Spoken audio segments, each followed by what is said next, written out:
What was MK-Ultra? During the 1950s and 60s, the CIA used brainwashing, hypnosis, and torture on thousands of subjects, brutalized by the infamous project MK-Ultra experiments. It was said to be a research program through the CIA. The CIA has tried to deny that they ever happened for years, but the projects of MK-Ultra were very real. For more than a decade at the peak of the Cold War, CIA researchers abused helpless subjects in some of the most disturbing experiments in history. Convinced that the Soviet Union had developed mind control capabilities, the CIA tried to do the same with MK-Ultra, and it started in 1953. What followed was an expansive program that was undertaken across 80 institutions, universities, and hospitals. Each one carried out torturous experiments including electrocution, verbal abuse, and dosing subjects with massive quantities of LSD. These experiments often were used on a subject who didn't know this was happening to them, leaving most victims with permanent psychological brain damage. Unsurprisingly, the CIA conducted the project with the utmost secrecy, even given multiple code names to it.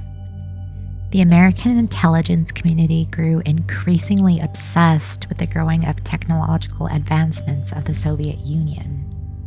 The US government feared it was falling behind the Soviet Union in regard to novel interrogation techniques. The government couldn't let them have that advantage. On April 13, 1953, the then director of the CIA, Ellen Welsh Doles, sanctioned Project MK-Ultra. The program was quickly headed by chemist and poison expert Sidney Gottlieb, who was known as the Black Sorcerer. One of Gottlieb's original goals was to create a sort of truth serum that could be used against Soviet spies and prisoners of war in order to gain intelligence or information. Unsurprisingly, perhaps, generating a truth serum proved difficult. Instead, researchers believed that a kind of mind control could be achieved by placing the subject in a heavily altered mental state, typically with the help of wildly experimental drugs. According to the journalist Stefan Kinzer, Gottlieb realized that in order to control the mind, he'd have to wipe it first. In Gottlieb's own words, Project MK-Ultra's mind experiments extensively researched how drugs could enhance the ability of individuals to withstand privation, torture, and coercion, as well as produce amnesia, shock, and confusion. Subjects were dosed with LSD, opioids, THC, and the synthetic government-created super hallucinogen, BZ, as well as widely available substances such as alcohol. Researchers would also sometimes administer two drugs with opposite effects, such as a barbiturate or an amphetamine, and they would observe their subjects' reactions or give subjects already under the influence of alcohol a dose of another drug, like LSD. Aside from drugs, researchers also used hypnosis, often in an effort to create a fear in subjects that could then be exploited to gain information. Researchers went on to investigate the effects of hypnosis on the results of polygraph tests and its implications for memory loss. Meanwhile, experimenter Donald Cameron, the first chairman of the World Psychiatric Association and the president of the American and Canadian Psychiatric Associations, drugged patients and repeatedly played tapes of noises or suggestions while they were in comatose for long periods of time, hoping to correct schizophrenia by erasing memories in order to reprogram subjects' minds. In reality, these tests left his subjects comatose for months at a time and permanently suffering from incontinence and amnesia. John C. Lilly, a noted animal behavioralist, was also involved in the experiments. For his research in human communication with dolphins, he created the first sensory deprivation flotation tank. MK-Ultra scientists commissioned the tank to create a sensory-free environment for their subjects to experience their acid trips without the stimuli of the outside world. With such an arsenal of tools at their disposal, the Project MKUltra mind control experiments succeeded in severely disrupting the human mind, but at a great cost to his unwitting subjects.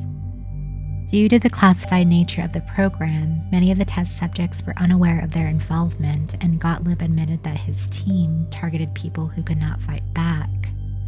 These included drug-addicted prisoners, marginalized sex workers, and both mental and terminally ill cancer patients.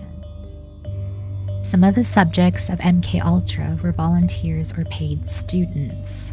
Others were addicted who were bribed with the promise of more drugs if they participated.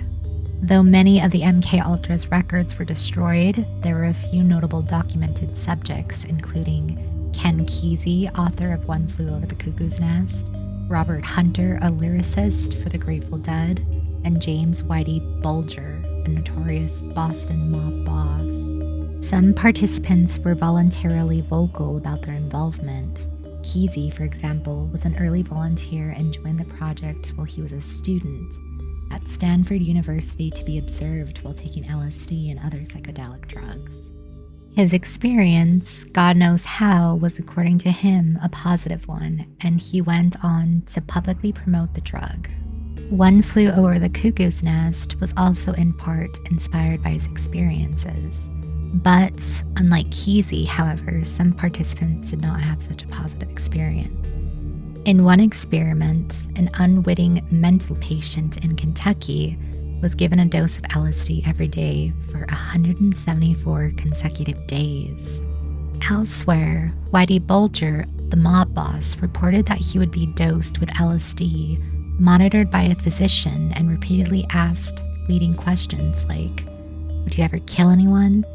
He later suggested that his murderous career as a crime lord was partially brought on by his participation in MKUltra's mind control experiments. Another undocumented but suspected participant was the infamous Charles Manson, convicted of ordering a string of brutal Los Angeles murders that shocked the nation in 1969. Now let's go back a little bit to scientist Frank Olsen, who was a biological warfare expert, a CIA officer, and a married father of 3. Olsen was a key insider. He knew the CIA's darkest secrets, which made him both a privileged member of the elite group, but also a threat. About a week before Olsen's death, he'd also been unwittingly drugged with LSD during a retreat in Maryland with colleagues from the CIA and the Army. His drink was spiked, along with several others at the meeting, but Olsen's reaction was much more severe than most. He was jittery and distracted afterward. He had trouble sleeping and concentrating. He forgot how to spell. At some point between the drugging and his death, Olsen blurted to his wife, "I've made a bad mistake." Exactly what mistake, Alice Olsen would never know. Frank Olsen was 43 when he died on November 28, 1953.